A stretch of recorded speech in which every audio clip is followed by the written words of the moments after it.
anomalías. Por ejemplo, vamos a poder encontrar micro y macrovacuolas, que básicamente estas van a ser por el acúmulo de los lípidos, y sobre todo los núcleos de nuestras células, que usualmente son más céntricos, van a estar desplazados a la periferia.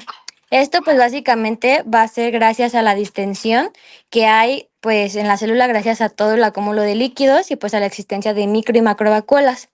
También podemos encontrar un infiltrado inflamatorio discreto periportal. ¿Esto por qué? Pues porque aunque es una lesión reversible y no es tan grave, pues también se van a estar generando este tipo de patrones moleculares asociados al daño o también llamados DAMPs o básicamente pues vamos a estar generando señales de lesión celular. Por lo tanto, pues van a llegar este tipo de infiltrado inflamatorio pues para poder ayudar al espacio. Y algo que no es tan normal o tan común de ver en esteatosis hepática, pero que aún así lo podemos señalar, básicamente son los cuerpos de Mallory-Denk, que estas van a ser pues como algún tipo de inclusiones citoplasmáticas, que básicamente es porque está viendo como o sea, el citoplasma se está viendo bastante ramificado y se está hinchando pues de una manera exagerada la célula. Esto pues ya es como un signo más avanzado de daño celular y de hecho pues también se dice que puede estar asociado a una lesión que está pues en etapa, no en etapa avanzada, pero sí que puede avanzar a una etapa más grave.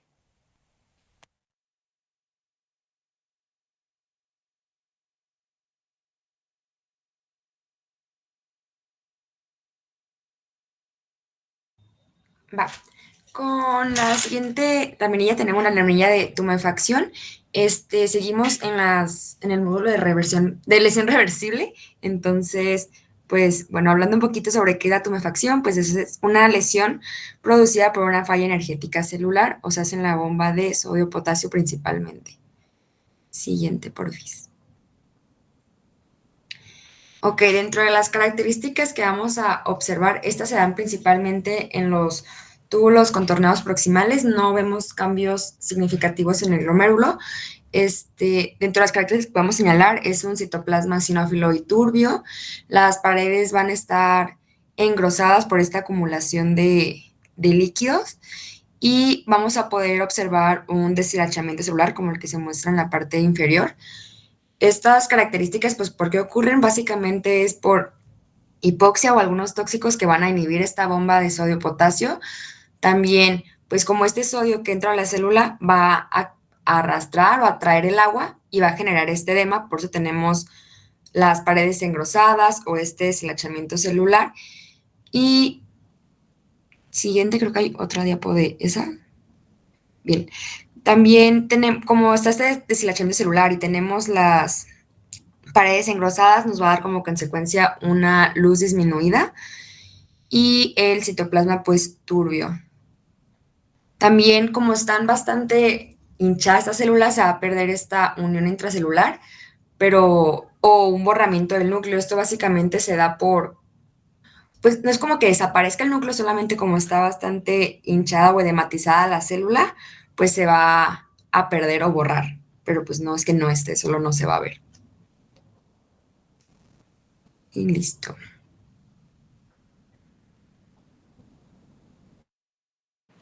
Bueno, proseguimos con gangrena.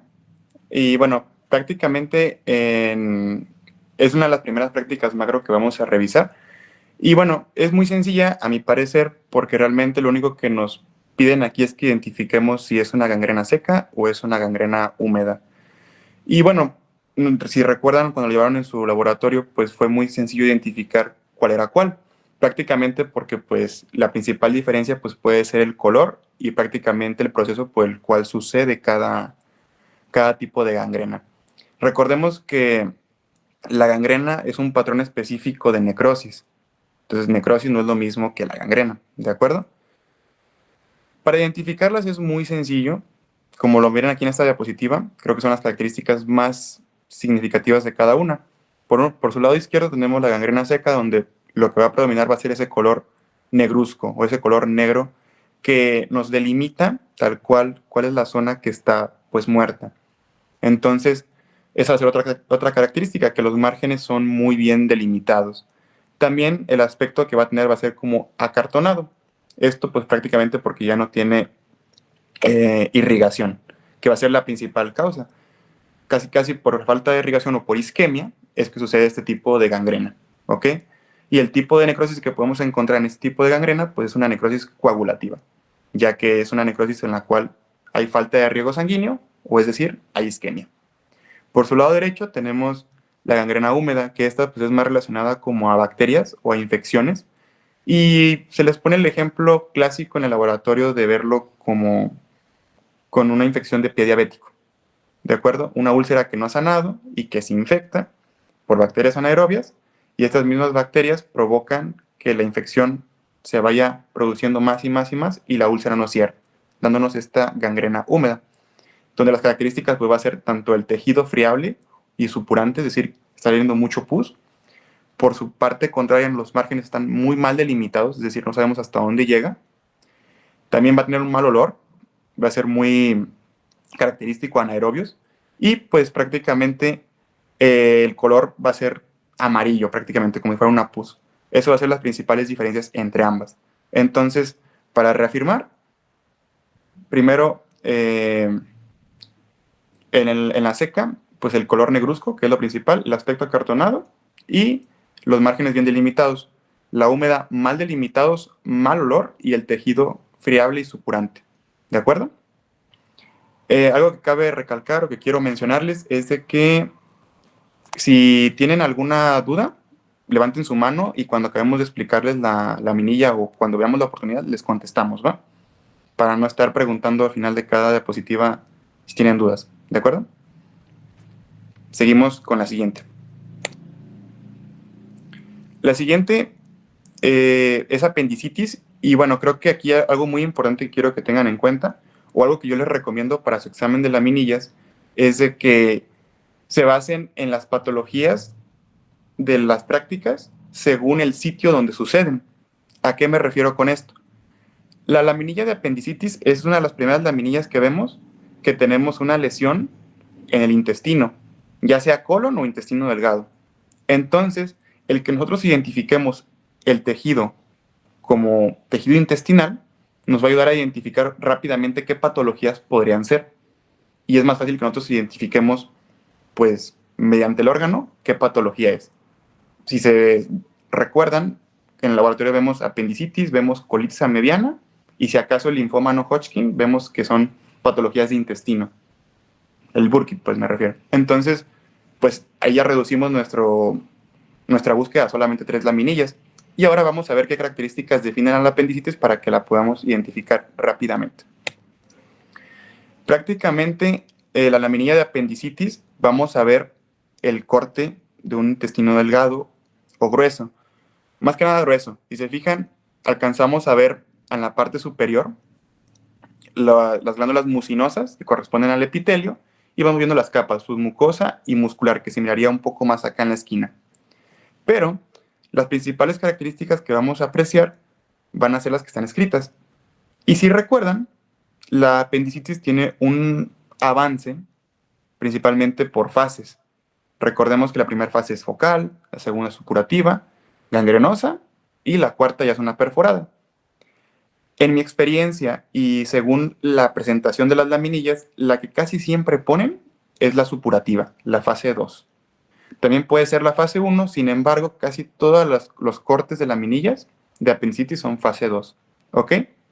Eso ténganlo en cuenta para que puedan identificar las características, ya que muchos profesores te llegan a preguntar qué fase de apendicitis es. ¿Ok?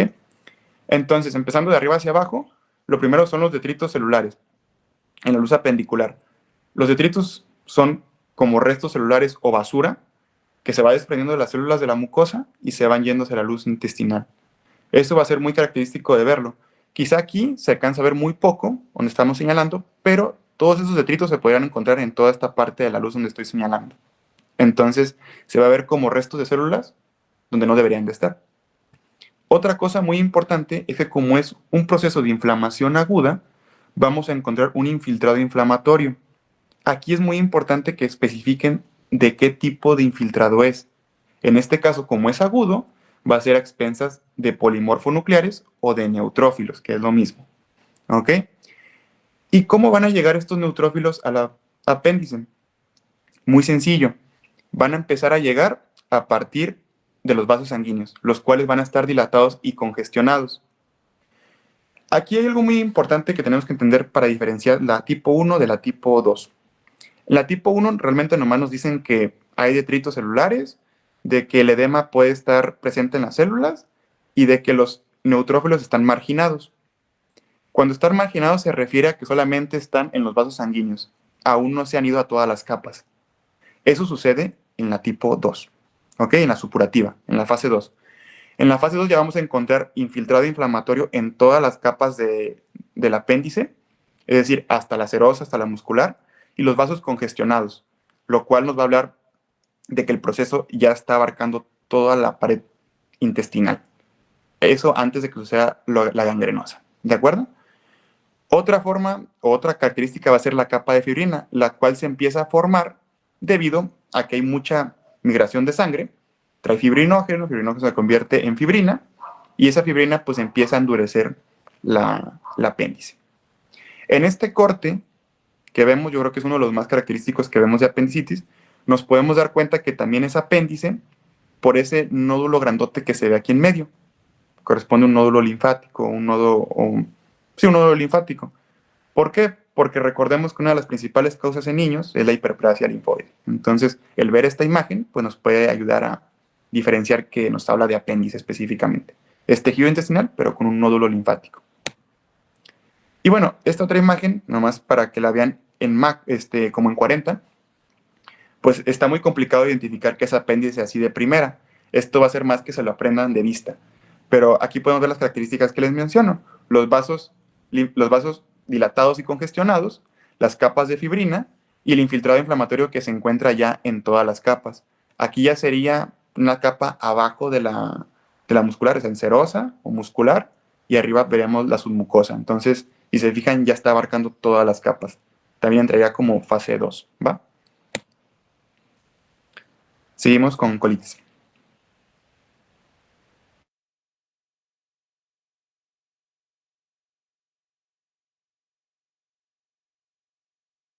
Ok, ahora pues para explicarles colitis mediana vamos a recordar o recordemos más bien que pues es una infección que pues es de origen parasitario. Esto va a ser por entamoeba histolítica y pues se va a encargar de invadir a la mucosa intestinal y pues producir úlceras que van a ser muy características, que van a ser en forma de matraz.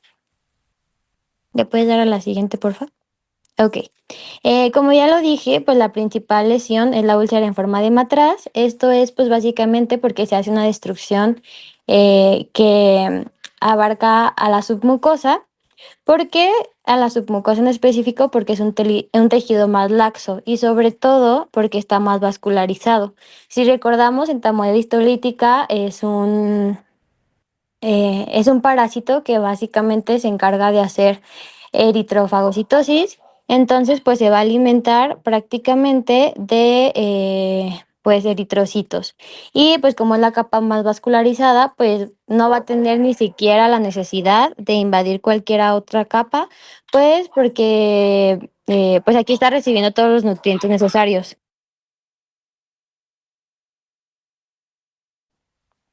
Perdón. Pues también vamos a tener excavación lateral de la lámina propia, obviamente, pues porque va a haber una producción de enzimas y pues estas van a destruir pues todo lo de la matriz extracelular, las fibras de colágeno y pues también a las membranas celulares. Esto pues porque lo que ya les dije, que la submucosa va a ser más blanda, va a ser más rico en nutrientes y sobre todo la irrigación va a hacer que en vez de que se prefiera ir a las capas inferiores, pues prefiera migrar de manera lateral. Y se va a dañar a la mucosa, pues básicamente porque esta va a ser la capa que vamos a necesitar pues romper para poder llegar a la submucosa. Y pues también esto va a llevar consigo la destrucción de las criptas del Lieberkühn, pues porque básicamente estas se van a encontrar junto pues la mucosa. Em, ¿Qué me falta? Ah, sí. Vamos a encontrar, pues, básicamente neutrófilos en la submucosa, pues, gracias a que va a estar o vamos a estar presentes a un proceso inflamatorio agudo. Esto va a hacer que se genere, pues, tanto como daño a la submucosa, como se vaya generando necrosis, pues, por todas las enzimas que estamos generando y, pues, vamos a, pues, seguir destruyendo, todo el tejido. Entonces, pues, los neutrófilos básicamente van a responder a esta destrucción tisular y, pues, van a intentar hacer un proceso de inflamación, pero, pues, no va a haber inflamación, ya que, pues, hay destrucción de los mismos neutrófilos por la misma entamoeba histolítica y, pues, vamos a generar todavía más daño, pues, porque estamos liberando todos, los gránulos, de los neutrófilos. Pues es importante señalar que la muscular en este caso va a ser intacta por 2 razones, pues como ya lo dice, pues la entamoeba no necesita otro espacio, ya que la submucosa es muy vascularizada y sobre todo porque no es tan fácil de romper la muscular. Y pues el parásito, que en este caso es entamoeba, pues no tiene la capacidad de degradar o de, pues sí, de degradar el colágeno y la matriz de la submucosa y pues por lo tanto no puede llegar a esta capa. ¿Le puedes dar a la siguiente, por favor? Y pues vamos a tener dos formas de la entamoeba histolítica que vamos a poder, pues a lo mejor observar el quiste, pero básicamente el quiste va a ser la parte infectante, la parte que pues va a poder cumplir con el ciclo de ano, mano, boca y pues que va a causar la infección de otras personas. Y a los trofozoitos, que los trofozoitos es a los que vamos a poder pues visualizar a lo mejor en nuestras laminillas, pues con mucha, no con mucha imaginación, pero sí con mucho, con una entrenación buena del ojo. Y esto pues se van a encontrar invadiendo a la submucosa, usualmente va a estar en la parte inferior y pues básicamente estos se van a tratar de mover mediante los pseudópodos, que son como este tipo de pies pequeñitos que van a tener para poder transportarse y van a caracterizarse y va a ser un signo patognomónico que vayan a hacer eritrofagocitosis, pues porque se van a estar alimentando de esta manera y por lo tanto van a estar pues destruyendo el tejido para poder alimentarse mediante la eritrofagocitosis. Esto va a ser como muy patognomónico. A lo mejor lo van a poder confundir un poquito con un macrófago, pues por la forma, o a lo mejor sí el macrófago tiene gránulos, pero pues se va a ver como lleno de bolitas. Y pues es todo de esta laminilla.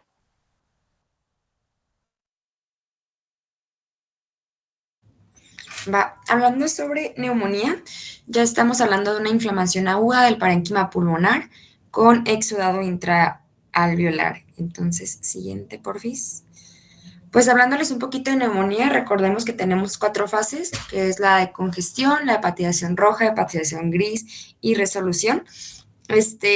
Generalmente las laminillas están entre las primeras 2 fases, entre la congestiva o la hepatización roja, ya de las otras 2 no es muy común que les pongan, pero bueno, hablando sobre qué está pasando, pues básicamente va a ser una infiltración en el parénquima pulmonar por el patógeno pues que hayan adquirido y va a provocar la inflamación intersticial y alveolar.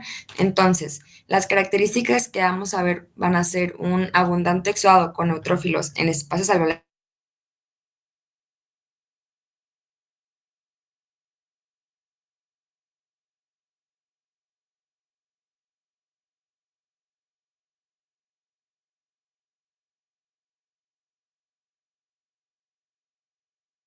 entonces recordar que este va a tener tanto neutrófilos, nuestra arquitectura va a estar conservada y si me ayudas con la siguiente porfis.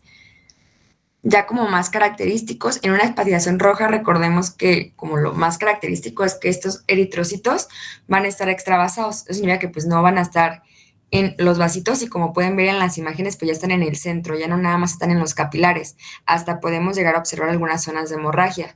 Entonces, pues las demás son características que ya les mencioné. Los espacios celulares van a estar ocupados por los neutrófilos o las células polimorfonucleares, fibrina, eritrocitos, edema. Las paredes alveolares van a estar engrosadas y listo. Nada más recordar que pues si ven eritrocitos dentro de los alvéolos, estamos hablando de una hepatización roja. Listo.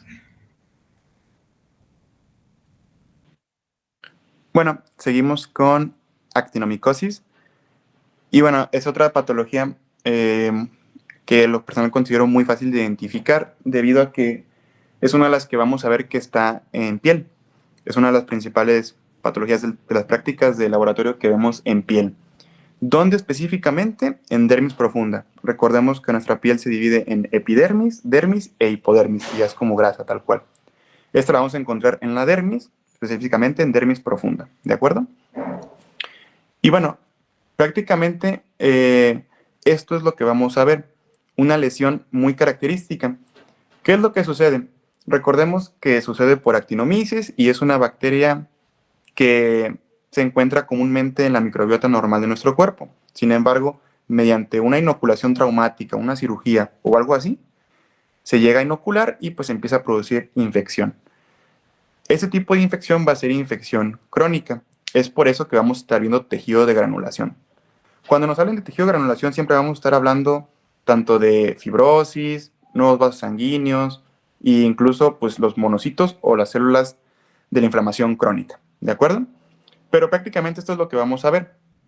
Si se fijan al centro, vemos algo más basófilo, es decir, más morado.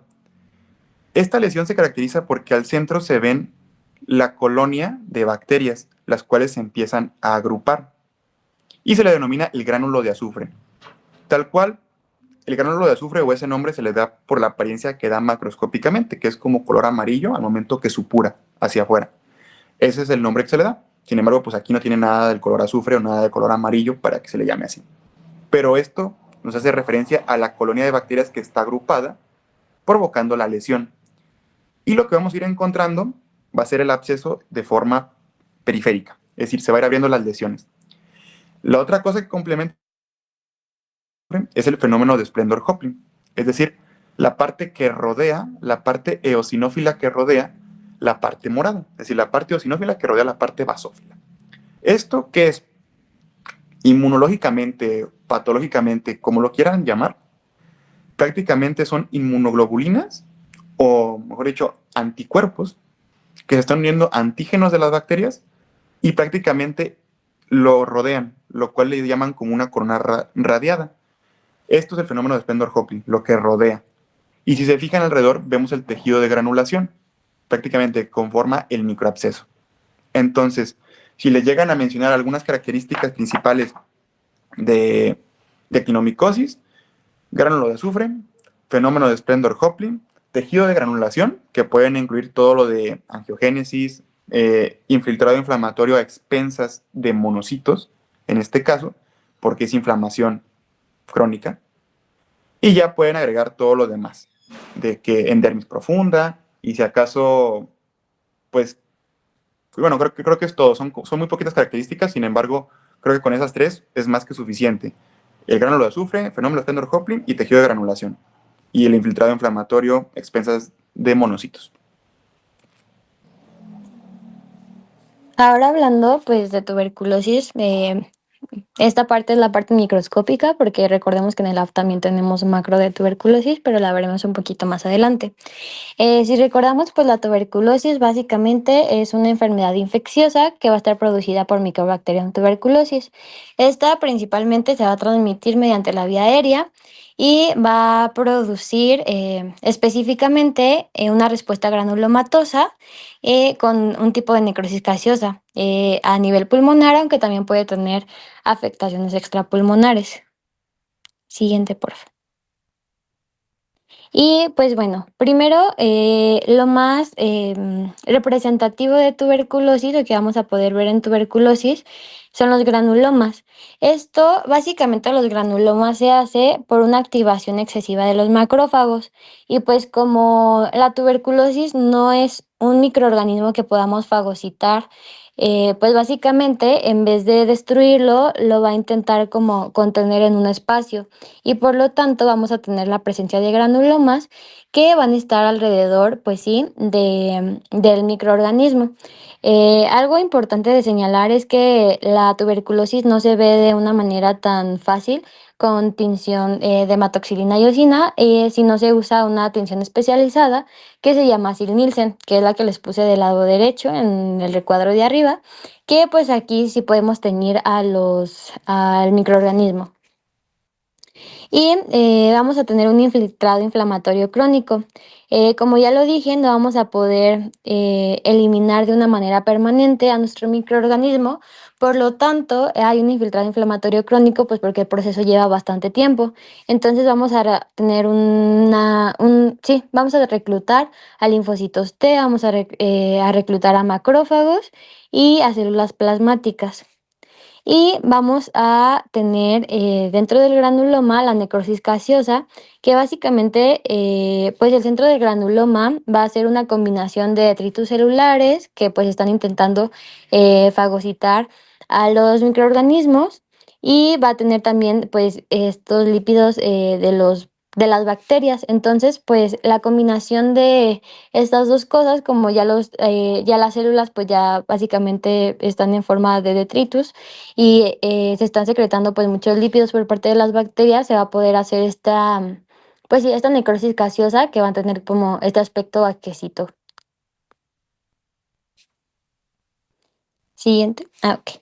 Y vamos a tener algo que se va a llamar células epiteloides. Las células epiteloides pues no son literalmente epiteliales, si se fijan tienen un nombrecito diferente, pero estos van a ser macrófagos que van a estar activados, si no me equivoco, por interferón gamma, que esto va a ser para aumentar la capacidad secretora, pero pues en este mismo proceso de cambio, pues para poder contener mejor a la infección, pues van a perder su morfología usual y se van a parecer un poquito más a las células epiteliales. Y pues básicamente simplemente se van a encargar de la presentación de antígenos. Y vamos a tener a las células gigantes tipo Langhans, que pues esta va a ser porque los macrófagos se están activando de una manera muy intensa, por así decirlo, y sobre todo pues están fusionando pues para intentar contener mejor al microorganismo. Pero algo súper importante y súper no sé, ilustrativo de las células gigantes tipo Langhans es que van a tener sus núcleos en forma de herraduras, pues básicamente porque los macrófagos van a acomodar de esta manera sus núcleos. Y sería todo por esta laminilla.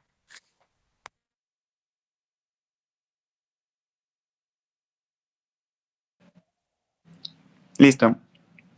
Siguiendo con tuberculosis macro, es muy importante que entiendan, bueno, en las macro de tuberculosis creo que también es algo sencillo el verla y el identificar que, pues, que es tuberculosis porque vamos a ver tal cual un pulmón.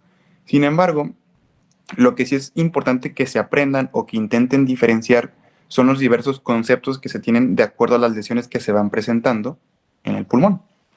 Es decir, recordemos, como nos mencionó ahorita Ali, desde la infección primaria y una reactivación, va a haber diferentes lesiones que van caracterizando el paso de la tuberculosis por el pulmón. Es decir, recordemos que cuando entra la tuberculosis al pulmón, la primera línea de defensa van a ser los macrófagos. Puede que los macrófagos contengan a la bacteria y la eliminen, pero recordemos que la bacteria tiene la capacidad de ser fagocitada y seguir replicándose dentro del macrófago. Esta característica nos da la infección primaria, ¿ok? Que prácticamente fue lo que ahorita nos mencionó Ali, que es pues es el macrófago que está con la bacteria adentro y se empiezan a reclutar linfocitos de alrededor, formando y encerrando a la bacteria en un granuloma, que fue lo que miramos ahorita en la microscópica. Pero ¿cómo se va a ver eso macroscópicamente? Esa es la pregunta. Y bueno, quizá las características se tienen que ver mucho mejor de forma con una pieza macroscópica, pero yo les traigo una imagen que es radiológica, que creo que igual nos sirve y funciona mucho y te puedes imaginar las imágenes, ¿de acuerdo? Primero quiero que se centren en la que está al lado izquierdo, la que es 1A y 1B, ¿de acuerdo? Cuando tenemos nuestro granuloma gaseoso, prácticamente eso va a ser la lesión primaria que sucede en la tuberculosis. Esa puede estar periférica en cualquier parte del pulmón. Por lo general están apicales, porque la bacteria pues requiere oxígeno, ¿de acuerdo? Sin embargo, puede estar en cualquier lugar. El 1A corresponde al foco de Gone. El foco de Gone no es lo mismo que necrosis gaseosa, o mejor dicho, que el granuloma gaseoso. No es lo mismo. El foco de Gone es el complejo de muchos granulomas y de muchos, pues, infiltrados inflamatorios, si lo quieren decir así, los cuales a nivel macroscópico se va a ver como una consolidación grande de, pues, de necrosis gaseosa. No nomás es uno, son varios. Eso es el foco de Gone, la lesión primaria. ¿Cuándo se le llama complejo de Gone? Complejo de Gone se le va a llamar cuando esa infección ya afecta a los ganglios pariliares. Si se fijan, vemos que el 1B ya está afectando al lado de la columna, que aquí estaría el esternón. ¿Ok? Entonces, el 1A foco, cuando es la lesión periférica, cuando ya afecta a los ganglios pariliares, se le conoce como complejo. ¿De acuerdo? Y luego existe otra evolución muy característica que es el complejo de Ranke, que prácticamente el complejo de Ranke es lo mismo que el complejo de Gone, pero estos ya se calcificaron. Y por lo tanto, solamente se pueden llamar complejo de Ranke cuando los vemos mediante una radiografía. Posteriormente tenemos otras características como lo son las cavitaciones, que se les llegan a llamar focos de Simón, así lo menciona en su manual, que serían como esta, la número 2. Tenemos consolidaciones en forma de parche, o sea, como diversos como puntos, y las cicatrices fibrosas, si se fijan, llevan como una disposición de cicatriz. Y prácticamente eso es lo que se tiene que ver. Tienen que identificar qué es un foco, qué es un complejo de Gone, qué es un complejo de Ranke y cuáles son los focos de Simón. La siguiente imagen podemos apreciar cómo aquí se llegan a ver unos focos de Simón, es decir, unas cavitaciones. Estas flechitas nos están señalando algunas zonas amarillentas blanquecinas, que son la necrosis gaseosa, similar al requesón, por eso se le llama así, y que puede corresponder al foco de Gone. Si se fijan, pues son varias, entonces esto puede ser un foco de Gone, ¿de acuerdo? Aquí no alcanzamos a ver si hay complejo de Gone, porque pues sería más hacia el centro. Pero tampoco podemos ver Ranke, porque Ranke, recuerden que solamente es en radiografía. Entonces, en este caso, aquí nomás podríamos ver si acaso el foco y los focos, el foco de Gone y el foco de Simón. ¿De acuerdo? ¿Alguna duda con esto? Bueno, parece que no. Seguimos con la siguiente. Va. Hablando de cirrosis hepática, ya empezamos a hablar sobre un daño irreversible. Pues sí, es la culminación, cómo termina el daño hepático crónico, y para hacerlo muy sencillo, se define por fibrosis difusa y nódulos de regeneración. Pero, ya es con la siguiente, porfis. Pero, ¿qué pasa? Lo que pasa es que tenemos esta lesión crónica que va a provocar una apoptosis y una necrosis repetida en nuestros hepatocitos. Entonces, como primer característica, tenemos que hay una pérdida de la arquitectura total. Si lo comparamos con estetosis hepática, que era una pérdida parcial, ya aquí no podemos apreciar bien, pues el parénquima, parénquima hepático. Ya tenemos tanto los nódulos, que se alcanzan a ver bastante bien ahorita, y la fibrosis. Pero como les decía, esta necrosis apoptosis repetida va a generar que se activen células inflamatorias, que exista esta pérdida lobular. Y hablando específicamente del hígado, es un órgano que se regenera constantemente, pero el que el daño sea persistente, sea un daño que pues no se quite, va a generar esta fibrosis y que la regeneración sea desordenada. Hablando como de lo más importante que está pasando, es que tenemos las células estrelladas o las células de Ito, depende cómo las conozcan. Estas básicamente almacenan vitamina A, pero cuando son activadas por citocinas inflamatorias, por el factor, células proinflamatorias. Cuando son activadas, estas van a transformarse en células productores de colágeno. Entonces, al estarlas estimulando, vamos a tener que se van a empezar a generar esta fibrosis progresiva, Y siguiente, esto nos va a ayudar a ver estos ya, los cambios. Tenemos la fibrosis difusa entre los sinusoides hepáticos, tenemos los nódulos de regeneración, porque recordemos que el hígado está constantemente intentando regenerarse, pero al ser de forma tan rápida, pues esta regeneración va a ser de una forma muy desorganizada. Y hablando un poquito sobre la pérdida de la luz de la vena central, que también es una característica muy importante, pues la región centralobular es la más susceptible a la isquemia. Entonces, en la cirrosis, pues este flujo sanguíneo sinusoidal va a estar alterado y los hepatocitos centrolobulares son los primeros como en morir, en pasar apoptosis. Entonces, pues la vena central pierde tanto su contexto histológico como su forma de forma pues, más rápida. También tenemos algún infiltrado de polomorfonucleares y básicamente es eso. Entre los más importantes, es la regeneración, la fibrosis difusa o estos puentes de colágeno y la pérdida de la luz central, de la luz de la vena central y una pérdida total de la arquitectura. Siguiente. Bueno, seguimos con fibrosis. Esta es otra de las patologías que se ven de pulmón. Y bueno, yo sí considero que esta patología o esta laminillas que se presentan son de las más feas debido a que son muy complicado pues reconocerlas si no sabes o no identificas como algunos patrones específicos. Más que nada porque en esta ya se empieza a ver lo que es de que hay pérdida de la arquitectura. Es una de las primeras patologías que les llegan a valer como válida, bueno, redundancia, que les llegan a valer esa característica como que hay pérdida de la arquitectura, ya que como tal, pues es pulmón, sin embargo, ya no se parece a nada al pulmón. Esto, pues, ¿por qué sucede? Más que nada, como su nombre lo dice, fibrosis pulmonar intersticial, es decir, va a ser el acúmulo de colágeno, de fibrosis, en todo el espacio alveolar. Y esto sucede pues por neumopatías crónicas de mucho tiempo, es decir, no va a ser de un día para otro, no es como una infección, no es un edema, es algo más prolongado.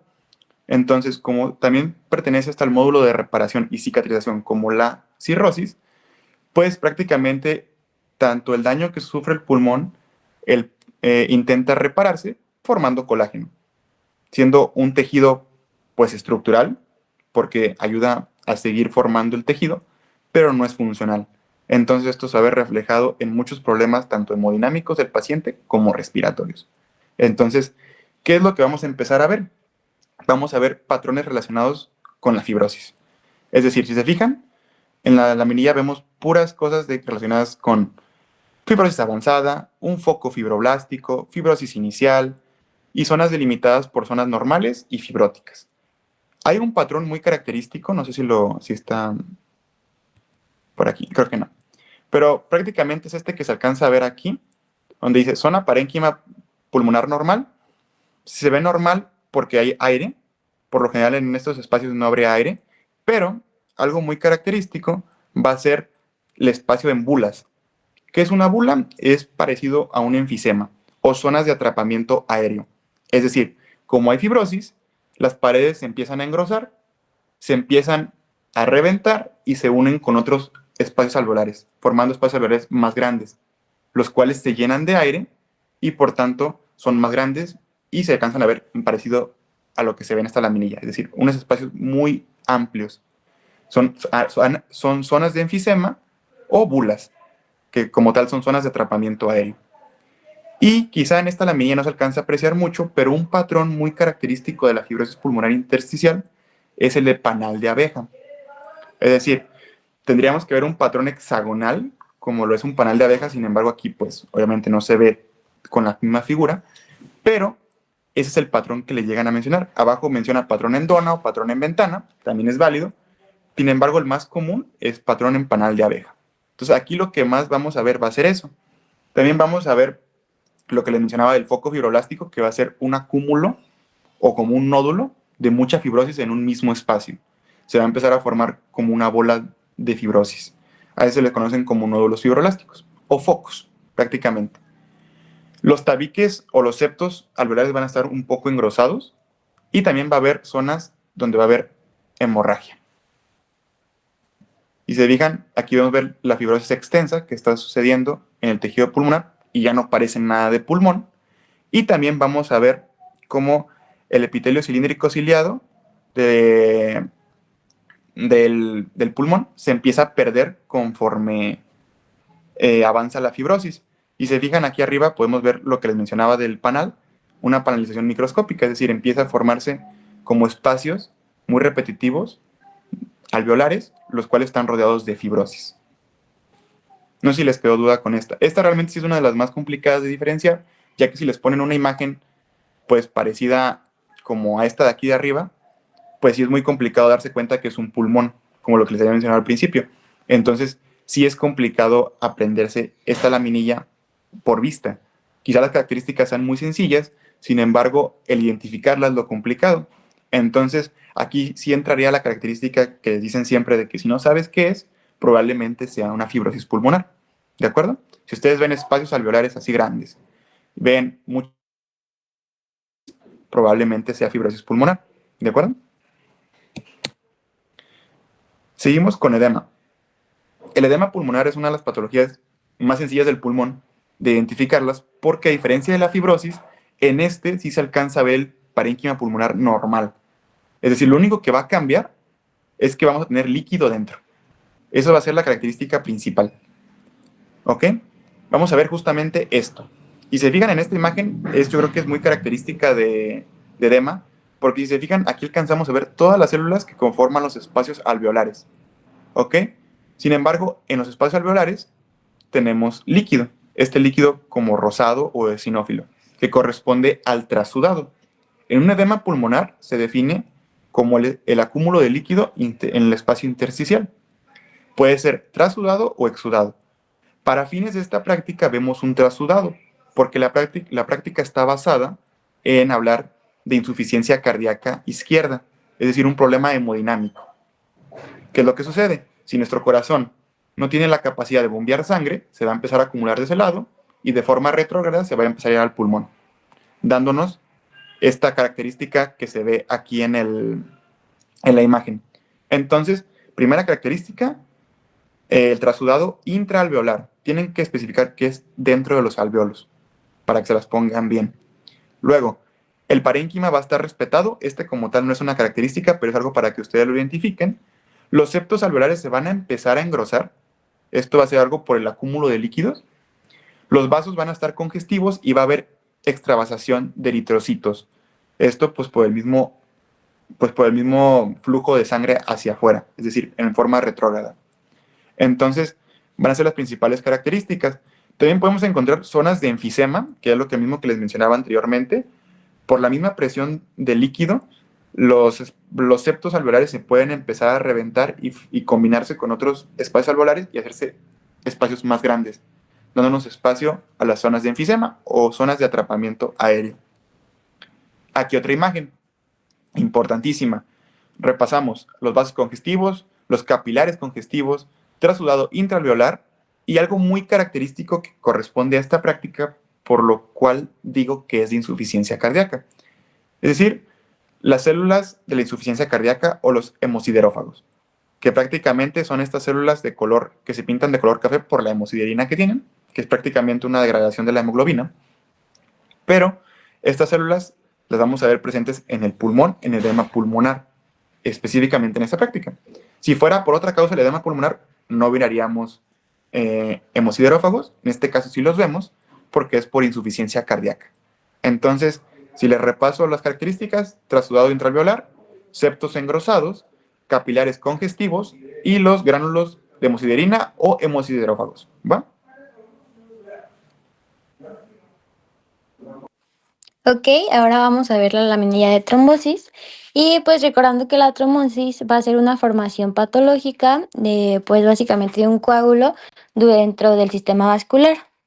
Esto usualmente pasa en un vaso intacto y ocurre, pues, si recordamos la triada de Virchow, que es pues, lo más común de recordar cuando hablamos de trombosis, que básicamente se compone de éstasis, que va a ser como tener un flujo turbulento, pues un flujo sanguíneo turbulento, mejor dicho, el daño endotelial, pues que puede estar también dado por este mismo flujo y pues hipercoagulabilidad. y pues esto nos puede crear o propiciar a tener un trombo. Siguiente, por favor. Yo considero que trombosis es de las laminillas más fáciles que hay, porque no es que tengamos muy poquitas laminillas de vasos sanguíneos, pero pues eh, es algo muy, muy visual y es algo muy fácil porque pues va a ser, considero que las laminillas de vasos sanguíneos son muy diferentes entre sí. Entonces, sobre todo esta es muy sencilla porque va a tener como muy poquitos componentes y sobre todo pues va a ser como muy visual. En las laminillas, pues básicamente vemos que son vasos sanguíneos y estos trombos pueden tener pues diferentes características. Sobre todo va a ser que van a ocluir el lumen, pues van a ocluir la luz del vaso sanguíneo y sobre todo va a estar unido pues al vaso sanguíneo. Estos van a tener diferentes características, pues también podemos encontrar que se van a empezar a fragmentar, pues porque no van a ser estables, por así llamarlo, les va a faltar estabilidad en los vasos y pues sobre todo va a tener algunas otras características que si me puedes hacer el favor de pasarle a la siguiente. Vamos a tener pues estas características que van a ser las principales y posiblemente si les ponen una laminilla de estas van a ser las que pues es más necesario remarcar, que van a ser las líneas de Sand, que las líneas de Sand van a estar formadas porque el trombo se forma dentro del vaso con un flujo sanguíneo continuo. Entonces, pues van a producir un tipo de estratificación. Entonces, pues se van a estar estratificando diferentes componentes y van a formar este tipo de patrón que va a estar compuesto de características específicas. Vamos a tener las bandas oscuras o las bandas blancas o también llamados depósitos, que pues primero vamos a tener a los depósitos oscuros, que van a ser estas partes que se van a ver más,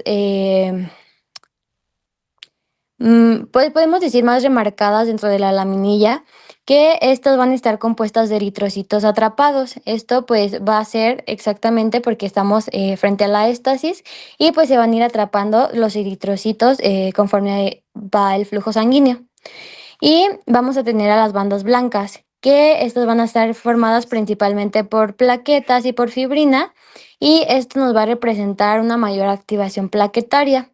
Y sobre todo que se está haciendo una deposición ordenada de fibrina y esto va a ser durante los momentos de flujo más lento. Y es todo de esta laminilla, la verdad está muy sencilla y pues creo que visualmente es muy fácil de recordar.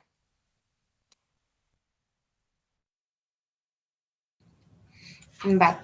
Hablando de glomerulonefritis lúpica, esta es la segunda de las 3 laminillas de riñón que tenemos. Pero bueno, si quieres me ayudas con la siguiente y ya les empiezo a hablar, gracias, un poquito sobre qué es. Hablando sobre la nefritis lúpica, pues va a ser una lesión renal mediada por los complejos inmunes causados por este lupus eritematoso sistémico. También es importante recordar que es causada principalmente por la reacción de hipersensibilidad tipo 3 y se asocia con la activación de la vía clásica del complemento y pues ya se presentan los cambios principalmente a nivel glomerular, pero pues también puede haber en túbulos o de forma vascular. Se presenta esta clasificación que nos lo divide como en 6 clases.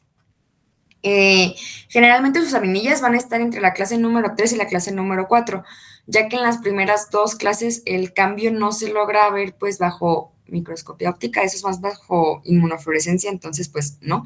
Y la 3 y 4 lo que cambia es que en el 3 vamos a tener menos del 50% y en el 4 ya mayor a 50%. Entonces las lesiones características que les voy a mencionar van a estar dentro de estas 2 clasificaciones.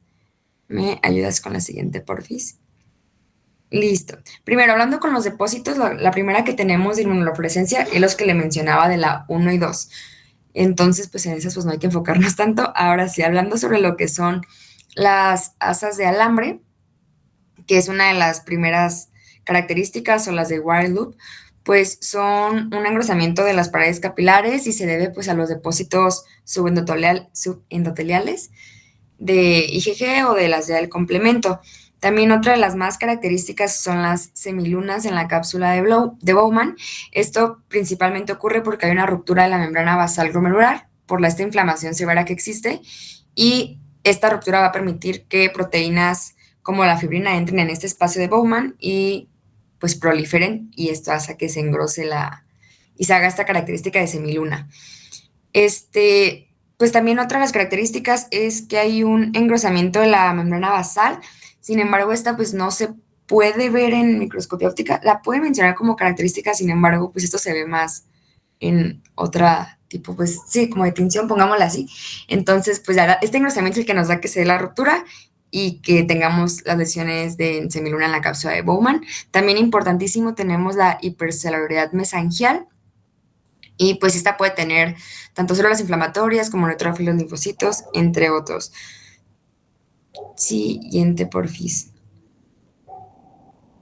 Aquí también tenemos la semiluna, los exudados, hipercelularidad endocapilar, algunos trombos salinos a depósitos de proteínas, y en el lado derecho que vienen las de la membrana basal glomerular especulada o apolillada, o la de patrón endorreal. Estas se ven más ya en una fase, en una clase 5 o 6. Estas ya no las van a ver en las características de 3 a 4, entonces también pueden ignorarlas. Solamente que se les queden bien grabado que las características van a ser las lesiones en asa de alambre, la formación de las semilunas en la cápsula de Bowman y una hipercelularidad endocapilar. Con esas tres está perfecto. Siguiente, por favor. Ok, ahora vamos con la laminilla de aterosclerosis, pues que esta básicamente va a ser una enfermedad crónica que va a afectar principalmente a las grandes y medianas arterias, y pues va a tener principalmente una afección a la íntima. Siguiente, por favor. Como ya lo dije, la placa teromatosa se va a unir de una manera pues bastante firme a la íntima, y pues en esta afección también podemos encontrar depósitos de calcio. Los depósitos de calcio se van a hacer porque pues la placa se está dañando, por así decirlo. Placa toma bastante tiempo en crearse, y por lo tanto la placa se va dañando y se va necrosando, y por lo tanto pues podemos recordar que muchas veces los pues depósitos necróticos o las partes necróticas se van a estar calcificando. Esto se le puede llamar calcificación distrófica, y pues por eso algunas placas ateromatosas pues pueden tener estos tipos de depósitos. Y también vamos a tener formaciones trombóticas. Esto pues porque ya sea la ruptura o la ulceración de la placa va a hacer que ésta se exponga a que el colágeno, los lípidos que podemos encontrar en el flujo sanguíneo, activen la coagulación y pues se pueda formar un trombo. Siguiente, por favor. Y vamos a tener algo súper representativo, que básicamente van a ser los cristales de colesterol. Que los cristales de colesterol están hechos porque, pues, ¿cómo lo puedo explicar? Porque el colesterol, pues, bueno, el colesterol está presente en las placas ateromatosas, pero durante el proceso de la tinción, pues obviamente no se va a teñir, y simplemente nos va a dejar como esas hendiduras, por así decirlos, en este tipo de formas de agujitas. Si ustedes ven agujitas en un vaso sanguíneo o adheridos a un vaso sanguíneo, obviamente vamos a recordar que son cristales de colesterol, pues porque son como ausencias más bien en la placa ateromatosa. También podemos encontrar hemorragia y ulceración en el ateroma, pues porque se ve, muchas veces las placas también se pueden volver a revascularizar porque está habiendo una disminución muy avanzada del lumen, y pues vamos a poder tener hemorragias porque puede haber ruptura de estos vasitos que están revascularizando, o también vamos a poder tener ulceraciones. Esto porque la ruptura o se van adelgazando dentro de la cápsula fibrosa, y pues nos pueden también formar úlceras. Y No sé si me falta algo, creo que no. Solo recordar, pues obviamente, que estamos hablando de un núcleo lipídico necrótico, donde vamos a poder encontrar tanto los cristales de colesterol, que son como súper característicos, y los depósitos de calcio, que puede estar formado por la necrosis. Y sería todo.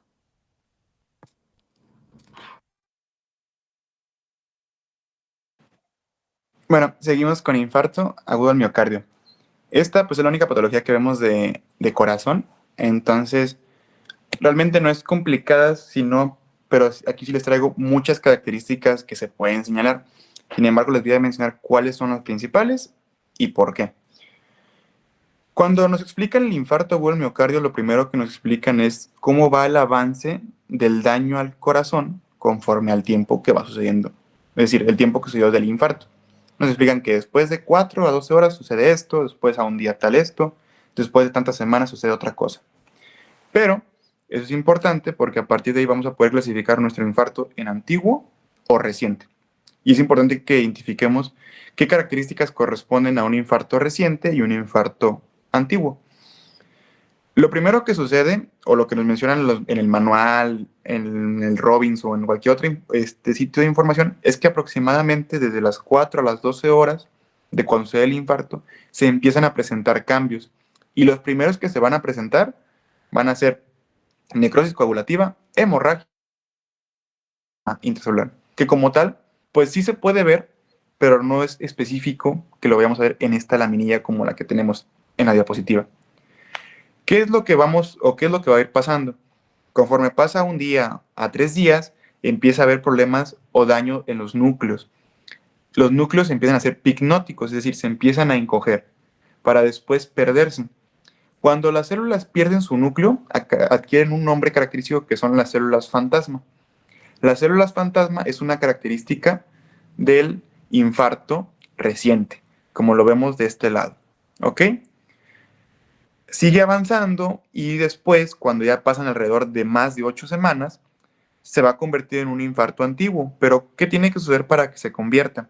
Es decir, va a empezar a ver que los macrófagos del corazón van a empezar a fagocitar todo ese tejido muerto y lo van a empezar a reemplazar mediante los fibroblastos por fibrosis, es decir, tejido estructural, más no funcional, dándonos esta característica como de cicatrices, como lo podemos ver aquí, abundante colágeno, como lo menciona aquí. En este caso, como es un tejido de granulación, como les había mencionado anteriormente, vamos a encontrar tanto nuevos vasos, colágeno y células inflamatorias crónicas, por eso. Entonces, yo les había mencionado que al principio una característica del infarto reciente va a ser la hemorragia. Si nosotros llegamos a ver células fantasma y hemorragia aquí, sería una característica del infarto reciente. Si vemos neovascularización, sería el infarto antiguo. ¿Por qué? Porque recordemos que la fibrosis va a generar nuevos vasos para poderse nutrir. Entonces, estas características serían de un infarto antiguo. ¿En una laminilla podemos encontrar infarto antiguo y infarto reciente? Sí se puede. ¿Esto por qué? Principalmente las laminillas tienen tanto fibrosis y tienen una parte de células fantasma. ¿Esto por qué? Pues porque si nos vamos a la historia natural de la enfermedad, pues muchas personas que tienen un infarto ya tuvieron otro anteriormente. Entonces, si mueren por el infarto reciente y hacen una biopsia, vamos a encontrar los dos tipos de infarto. ¿Va? Entonces, si recordamos, células fantasma, definir cuál tipo de infarto es, hemorragia, edema, en infarto antiguo, pues, abundante colágeno, neovascularización y abundantes células inflamatorias. Y ahí si quieren agregarle más, pueden agregarle lo del contorno de miocitos afectados, los núcleos picnóticos, como aquí abajo, que se empiezan a encoger e ir hacia los lados. Y acá tengo otra laminilla que tiene más características. Esta ya la agrupa mediante los días. Sin embargo, lo que les digo, no se casen tanto con los días, es decir, no digan, tiene que haber esto a los 7 días. No, no necesariamente es algo que defina a cada hallazgo. Es prácticamente una evolución del daño que se le hizo al corazón. Entonces, prácticamente es una guía que ustedes pueden tomar para darse cuenta como qué tanto tiempo tiene de haberse infartado. ¿Ok? Sin embargo, Es muy bueno este esquema porque pues les ayuda también como a aclarar todos y agrupar todas las características en ciertos grupos de 10.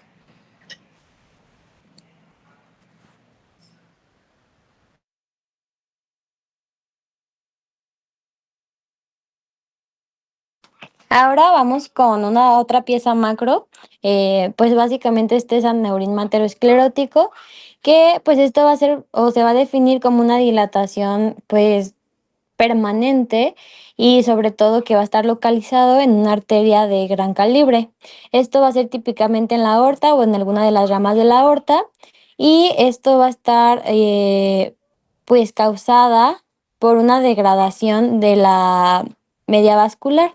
Esto va a hacer que pues se debilite la pared y que pues se vaya ensanchando. Pues este ensanchamiento también va a ser de una manera progresiva, podemos decir que esto no se va a hacer de un día para otro, sino pues va a ser algo más crónico. Y pues macroscópicamente la pieza, pues principalmente las localizaciones van a ser en arterias de gran calibre y pues como en la aorta, por ejemplo, como ya se los dije en la diapositiva anterior. Y vamos a tener varias características, como que va a haber el trombo va a estar adherido a la pared y esto pues porque se va a presentar éstasis y va a activar a todas pues las plaquetas y la coagulación y pues está formando este trombo mural. ¿Qué quiere decir mural? Pues que va a estar adherido. Va a haber también una placa aterosclerótica que va a estar asociada al aneurisma, que pues básicamente el aneurisma se va a formar a partir de la placa. Esto va a estar infiltrando a la íntima y también va a hacer que se dañe la media. Ya dañando la media vamos a poder tener pues este tipo de adhesión. También vamos a tener adelgazamiento del grosor de la pared. Esto pues básicamente es que por la inflamación crónica se va a destruir la capa media y pues va a generar que la pared esté más debilitada y que pues haya un adelgazamiento de la misma. Y vamos a también poder tener la ruptura del aneurisma, que pues esto básicamente se va a hacer cuando la presión pues sí, la presión va a superar la resistencia del vaso y pues va a generar que la pared se pueda desgarrar y que el aneurisma se pueda romper. También tenemos que tener en cuenta que el aneurisma verdadero fusiforme va a hacer que todas las capas, bueno, más bien que exista una destrucción uniforme de la media, pero esto tiene que ser en toda la circunferencia del vaso. Esto pues puede estar produciendo una dilatación simétrica y alargada que nos puede generar, bueno, que esto nos va a dar este nombre de fusiforme y el fusiforme va a ser muy muy típico de la aorta abdominal. Y sería toda esta pieza macro.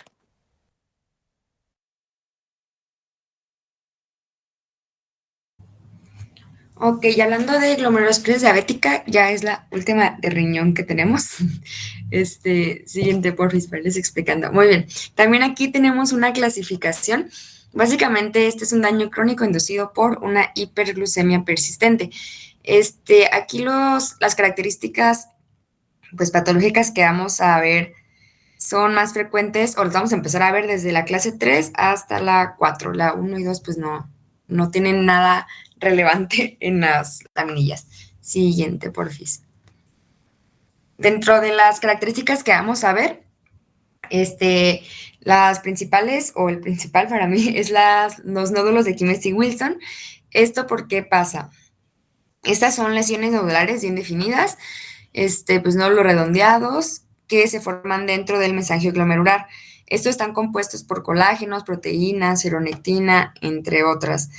Esto pasa porque en la diabetes pues, se generan varias agresiones crónicas y esto va formando estos nódulos como de reparación.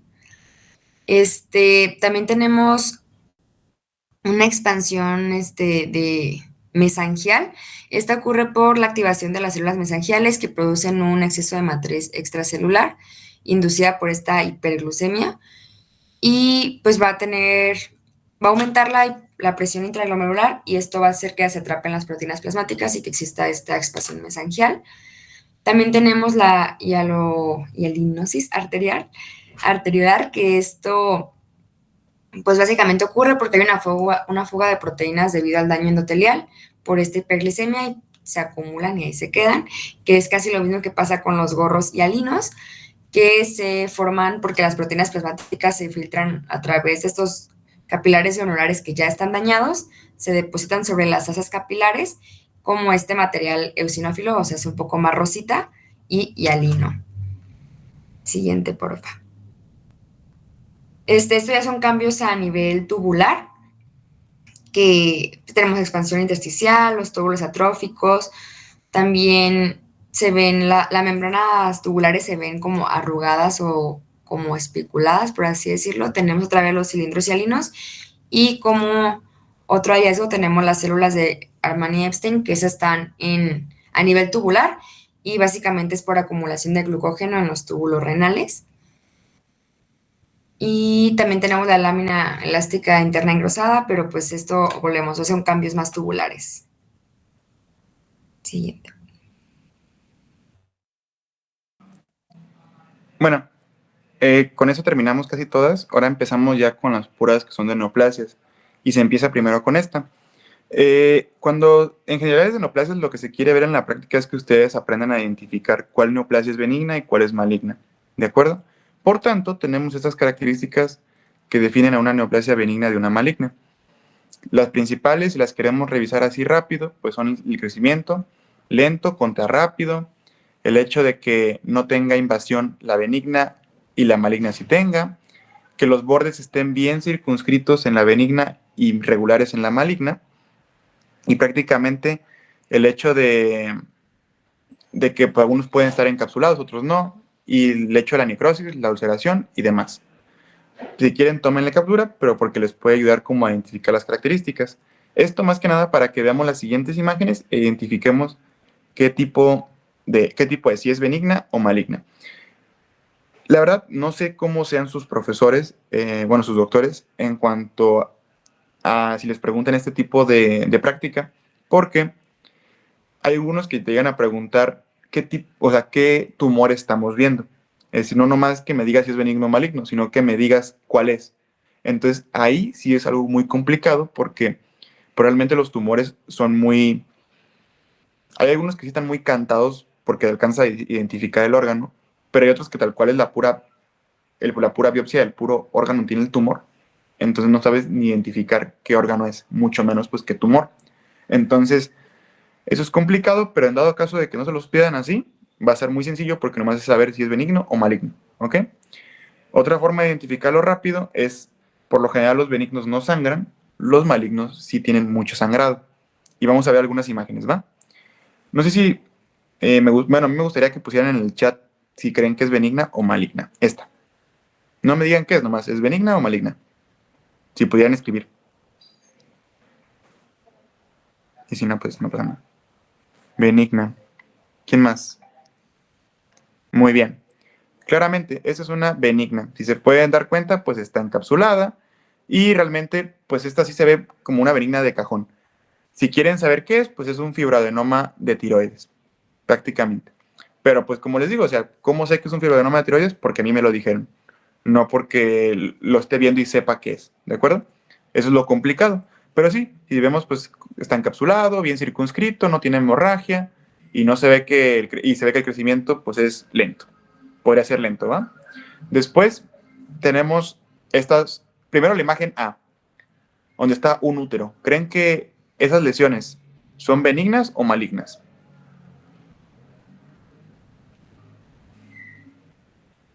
No. ¿Qué piensan? Maligno. ¿Quién más? Otros dos. Maligno, maligno. Pues para su mala suerte esa es benigna. ¿Por qué? Déjenles explico qué es. Es un útero con miomas. Los miomas son tumores benignos. Si hay sangre, pues puede estar relacionado con, pues porque el útero sangra, o prácticamente también pueden sangrar los miomas. Sin embargo, los miomas son tumores benignos. Aquí hay una excepción a la regla de que no todos los tumores que sangran son malignos, ¿va? pero prácticamente si pueden darse cuenta, pues son tumores bien circunscritos, aunque sean un poquito grandes, sin embargo son tumores de músculo liso, son miomas, y son muy comunes en el útero. Y dan sangrado y dan síntomas por el hecho de que ocluyen o porque presionan o porque comprimen, no porque sea una neoplasia maligna, ¿ok? Esa es una excepción. El derecho, ya no se los voy a poner para que me respondan, es un seminoma. Y en este caso, pues sí se alcanza a ver que es que es una neoplasia maligna. Si se fijan, los bordes no están bien circunscritos, están infiltrativos, irregulares, se ven áreas de hemorragia, y este seminoma pues corresponde a un tipo de cáncer de testículo. Entonces, eso sería lo que estamos viendo. Principalmente que ustedes identifiquen las características y que ustedes sepan diferenciar, como en el caso del útero, si esas lesiones podrían ser benignas o son malignas, ¿de acuerdo? Por lo general, también otra característica que pueden tomar en cuenta, cuando ven muchas lesiones similares, puede que sea benigno. Cuando ven una sola muy fea, puede que sea maligno, ¿ok? Eso es para que lo tengan en cuenta.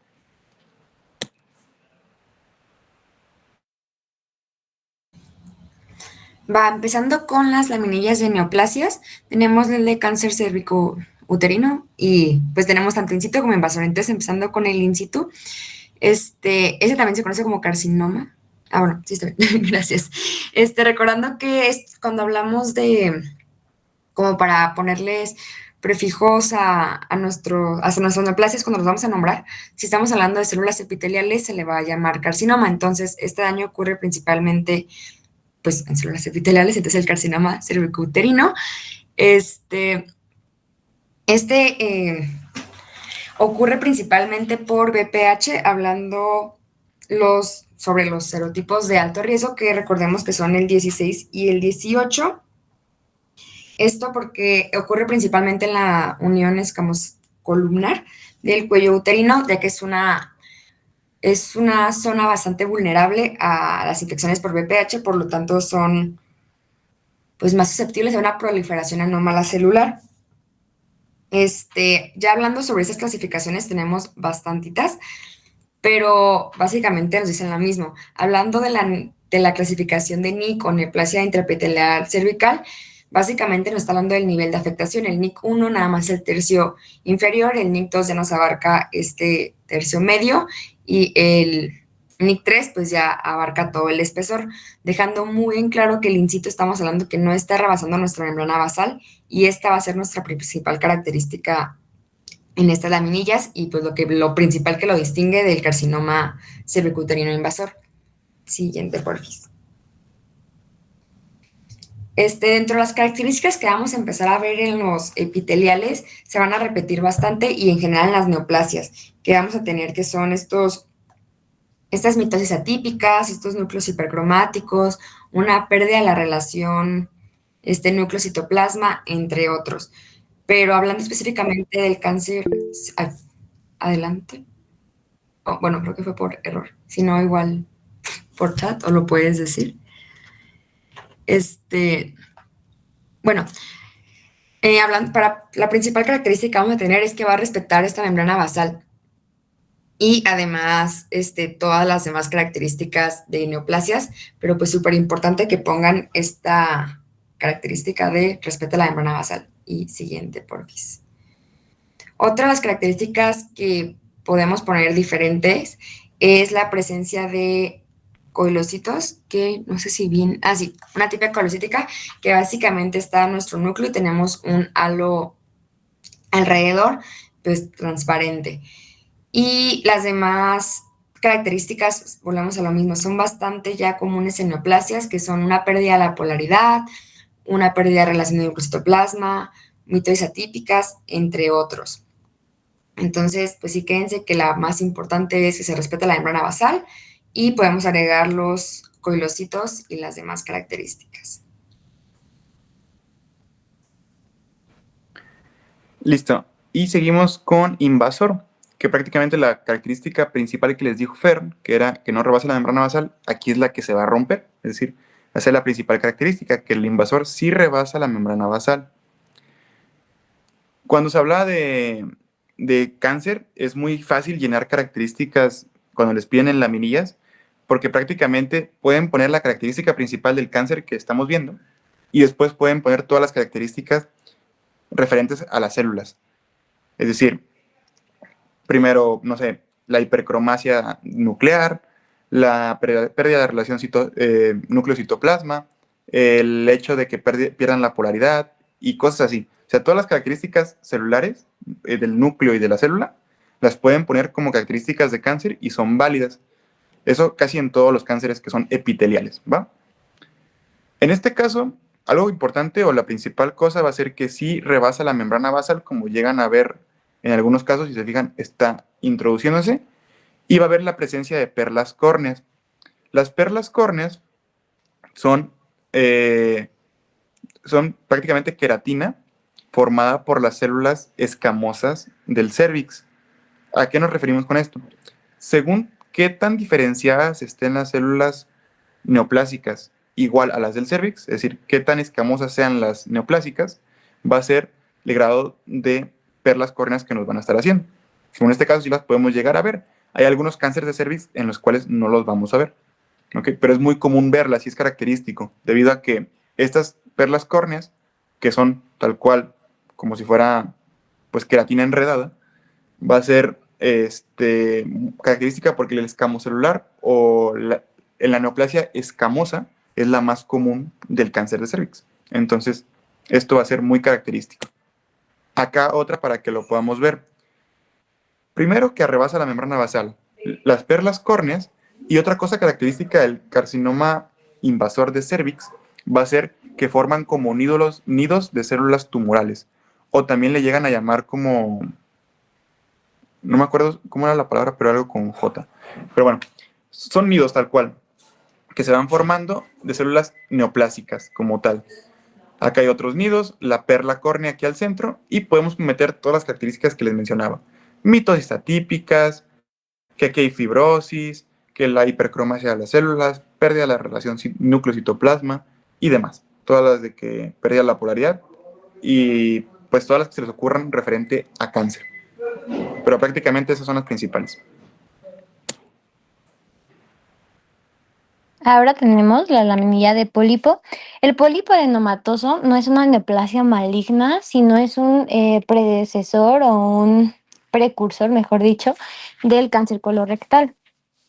Pues básicamente va a surgir de la mucosa del colon y esto va a ser pues por una proliferación displásica de las células.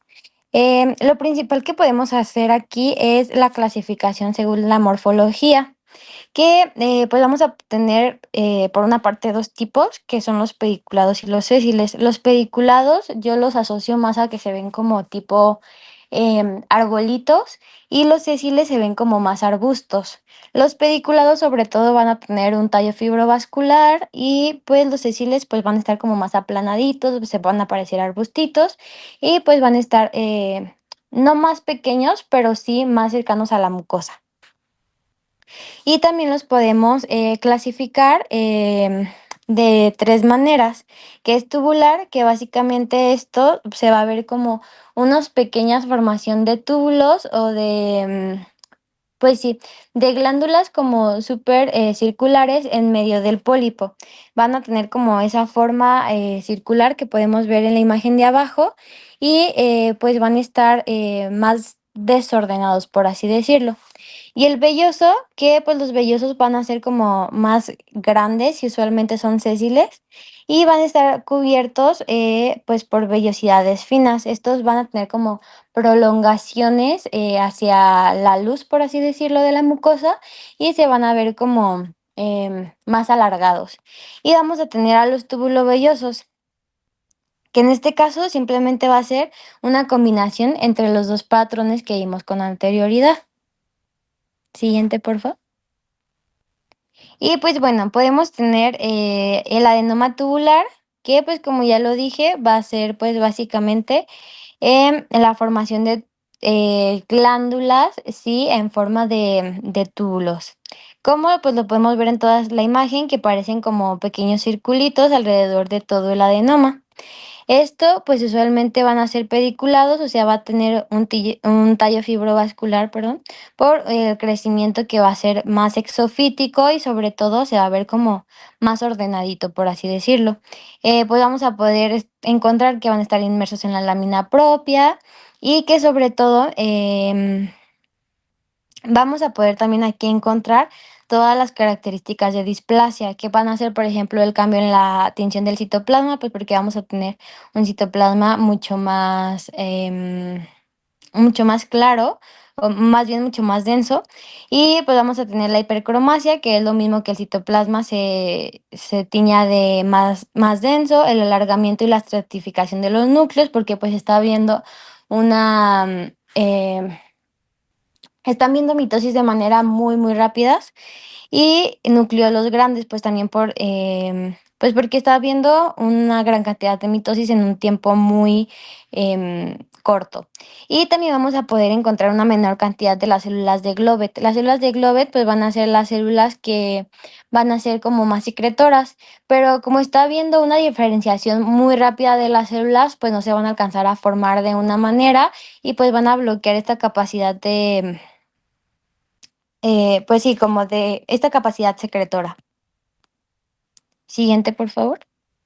Vamos a tener también el adenoma velloso, que el adenoma velloso se va a ver como, pues, como ya lo dije, como vellitos, literal, como prolongaciones de la mucosa más ordenadas. Y sobre todo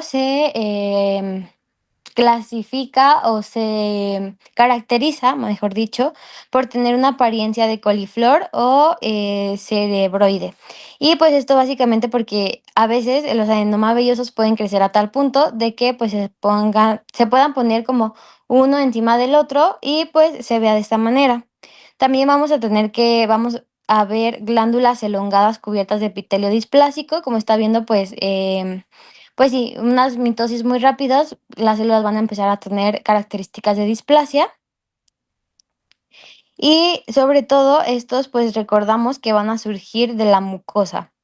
Y vamos a tener que ese tipo de adenoma, en específico los vellosos, a diferencia del anterior, van a ser sesiles, o sea, van a estar principalmente juntos a la mucosa. Y por último vamos a tener al túbulo velloso, que pues como ya lo dije, es una combinación entre los dos anteriores. Vamos a poder tener morfologías tubulares y morfologías vellosas. Y pues vamos a poder tener patrones digitiformes y van a poder tener porciones donde se vea un patrón tubular. Pero aquí van a predominar sobre todo las características que son vellosas. Y si no me equivoco, es toda esta laminilla. Va. Seguimos con carcinoma ductal invasor o carcinoma de mama.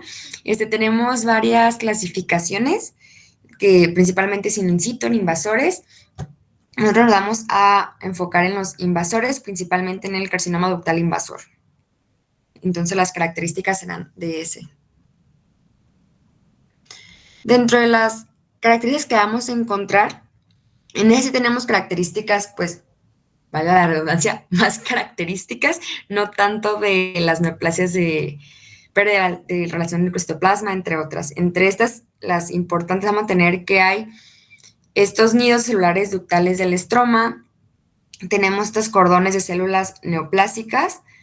Esto también nos puede dar, también tenemos desmoplasias o una retracción del estroma, que esto es por un exceso de colágeno en el tejido conjuntivo.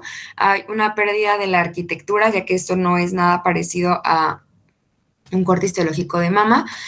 También tenemos las características clásicas de una neoplasia, que son tanto el pleomorfismo como la pérdida de relación de núcleo-citoplasma. Siguiente, porfis.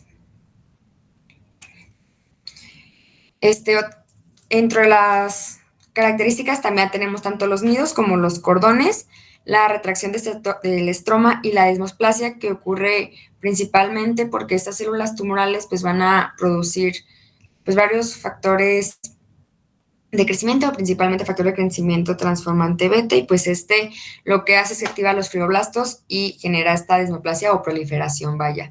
También tenemos Los de los nidos y los cordones que ya les mencioné, y a veces se mencionan las de en células como en fila india. Sin embargo, estos no son características del ductal, sino que son características del lobulillar.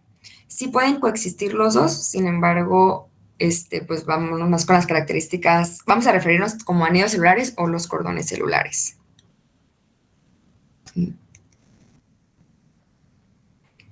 Ok, hablando del carcinoma papilar de tiroides, pues tenemos en tiroides tenemos varios cánceres. Entre el más común va a ser el papilar de tiroides, y como su nombre lo dice, pues es papilar. Por lo tanto, una de sus principales características va a ser que se van a formar estructuras papilares ramificadas, y estas van a estar cubiertas por una o varias capas de células epiteliales cúbicas. También, pues la arquitectura ya no va a estar preservada. Esto ya no es una arquitectura de tiroides normal, entonces van a perder la arquitectura. Y también tenemos los tallos friovasculares que pues hacen referencia también a esta estructura pues papilar que cambia a una de tiroides normal. Siguiente, porfis. Otra de las características importantes, tenemos los cuerpos de Samoma, que básicamente son calcificaciones dentro de la glándula, y otra vez las papilas ramificadas. Y pues sí pueden referir a la pérdida de la arquitectura, por eso la imagen. Ya hablando sobre las características de los núcleos que tenemos, son varios. Dentro de los más importantes tenemos los núcleos de aspecto vacío, o también conocidos como los núcleos de ojitos de Anita la huerfanita. Ahorita hay una imagen para que entiendan por qué. También tenemos los núcleos en grano de café, que pues básicamente es el núcleo con una rayita en el centro, entonces va a aparecer un granito de café. Ahí hay varios, solamente que pues no están señalados con la flechita, pero pues donde está la línea azul, las líneas azules del lado izquierdo en la parte inferior, pues donde está el núcleo con una rayita morada en el centro, esa es los núcleos en granos de café. Siguiente, porfis. Solo de los núcleos de aspecto vacío o los de Anita la huerfanita, pues ya ven que los ojos pues están vacíos, y es básicamente porque la cromatina es desplazada hacia la periferia y queda con este aspecto de vacío. Y siguiente, porfa. Por último, la característica, ahí están las de grano de café que les mencionaba, y esas pseudoinclusiones. Se les denominan pseudoinclusiones ya que no son inclusiones verdaderas intranucleares, son porciones del citoplasma que se imaginaron y que están rodeadas por una membrana nuclear. Entonces, como tal, pues el núcleo se pliega y se atrapa dentro del citoplasma, y por eso son pseudoinclusiones. Y listo.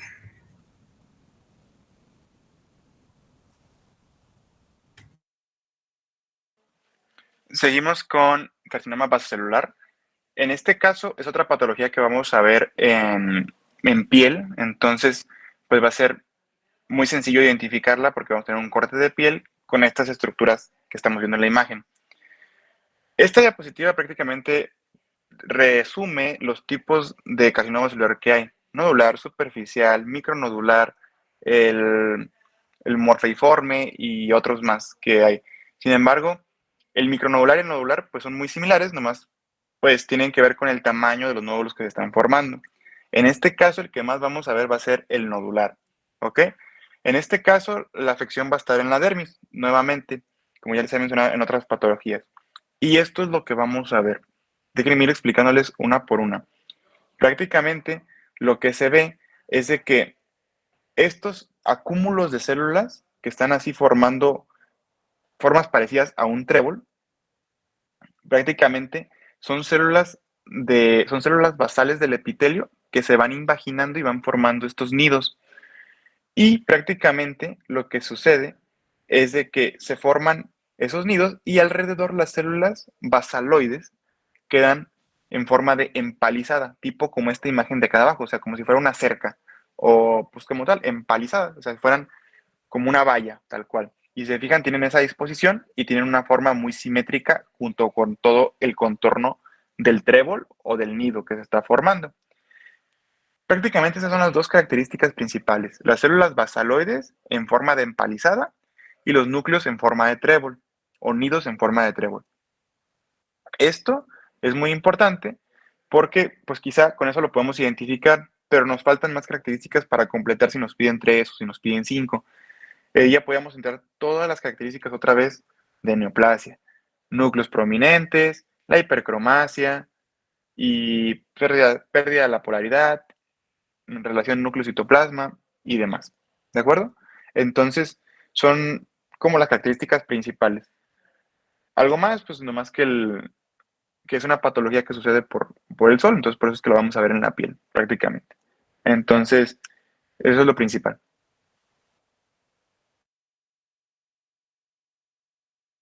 Y ahora vamos a empezar con los linfomas. Linfomas es un tema bastante como denso, por lo tanto bueno, en los labs principalmente nos centramos en tipos de linfoma específicos. En el caso de este laboratorio de Pato ahí en Cooks, usualmente vemos de tipo esclerosis nodular. Igual si le puedes dar a la siguiente, por favor. Pues vamos a tener bastantes tipos histológicos, pero pues nos vamos a enfocar sobre todo en el de esclerosis nodular, pero pues no hay que olvidar que no va a ser el único. Y sobre todo recordar que los linfomas, bueno, el linfoma Hodgkin bueno, es representativo encontrar un tipo de células específicas, que son las células de Rett-Steinberg. Estas células pues básicamente van a ser patognomónicas y van a derivar de linfocitos B anormales y pues se van a poder pues aumentar de tamaño, quizá llegándose a ver gigantes en comparación a un linfocito normal y pues van a desencadenar un tipo de proliferación de las células inflamatorias en el ganglio. Como ya lo dije, vamos a tener diferentes tipos histológicos, como el de esclerosis nodular, celularidad mixta, rico en linfocitos, depresión linfocítica y de predominio linfocítico nodular. Pero, pues sí, aquí nos centramos en el de esclerosis nodular, que se va a caracterizar por varias cosas, pero principalmente por tener bandas fibrosas y que van a estar dividiendo a nódulos. ¿Le puedes dar a la siguiente, por favor? Y así se va a ver principalmente. Vamos a tener bandas fibrosas, como la podemos ver, pues que son las que van a estar de una coloración más rosita, por así llamarlo, y van a estar rodeando a nódulos de células, pues neoplásicas. Esto va a ser como bastante, pues sí, si vemos nódulos de esta manera, podemos pensar en dos cosas quizá, que puede ser, pues sí, este tipo de linfoma de esclerosis nodular, o quizá también nos recuerda un poquito a la laminilla de hígado, donde ya había regeneración, pero pues no olvidar que esto se va a ver como más desorganizado todavía y que no se va a ver tan fibrótico, aunque pues sí es pura, pues sí, son puras bandas fibrosas de colágeno que van a estar formadas por fibroblastos. Algo importante de aquí es que obviamente hay una pérdida de la arquitectura, pero como podemos ver estos hallazgos, la arquitectura en vez de verse borrada totalmente se le puede llamar, bueno, más bien eh, de verse perdida totalmente, lo vamos a poder llamar borrado. Esto pues porque se ve como este aspecto un poco más sucio, por así llamarlo, y pues que sí, se va a estar como borrando, por así decirlo. Es como el mejor término para llamarlo en vez de pérdida de la arquitectura. Y pues vamos a tener características celulares que van a ser la presencia de dos tipos de células Rett-Steinberg, principalmente aquí.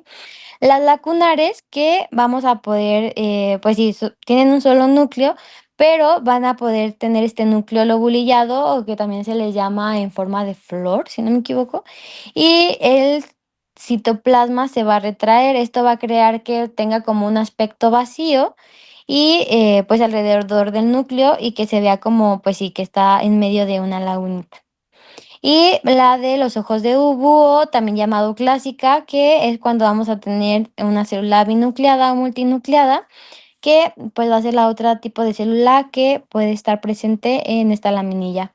Y vamos a tener un fondo inflamatorio linfocítico reactivo. ¿Qué quiere decir esto? Que también vamos a poder encontrar otras células inflamatorias como linfocitos T, eosinófilos y neutrófilos, pero pues si lo podemos notar, como lo dije al principio, las células de Rett-Steinberg pueden hasta doblar el tamaño de un linfocito normal, por lo tanto pues sí se van a poder ver de una manera más clara.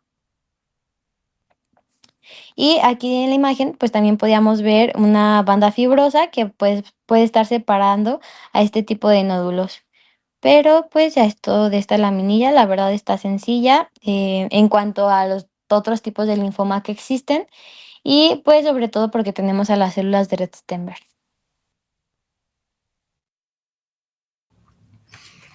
Ok, hablando del linfoma de no-Hodgkin, como lo mencionó Ali ahorita, pues nos vamos a enfocar en subtipos muy específicos. En este caso va a ser el linfoma de Burkitt, que pues es uno de los tumores con un crecimiento más rápido y pues más desorganizado, a comparación de los linfomas de Hodgkin, los de no-Hodgkin son muy desorganizados. Y hablando específicamente del de Burkitt, pues es básicamente una translocación en el gen MYC en el lugar de 814.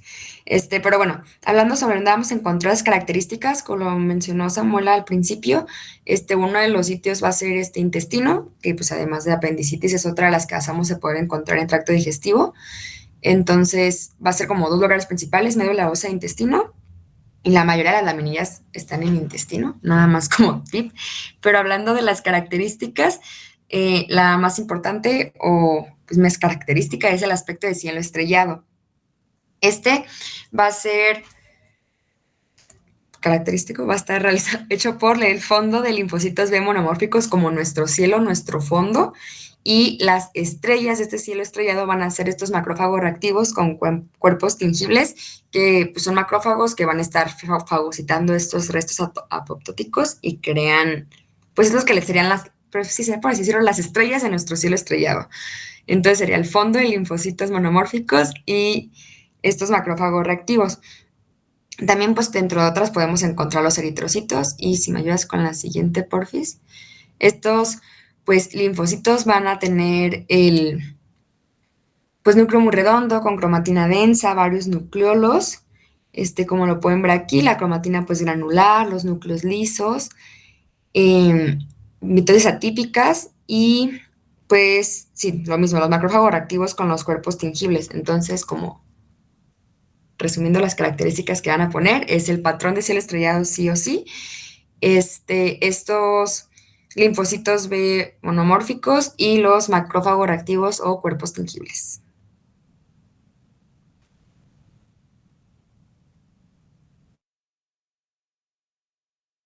Y ahora pasando a leiomiosarcoma, que básicamente se va a definir como un tumor maligno de músculo liso, que va a ser de características muy vasculares y sobre todo tener un crecimiento rápido.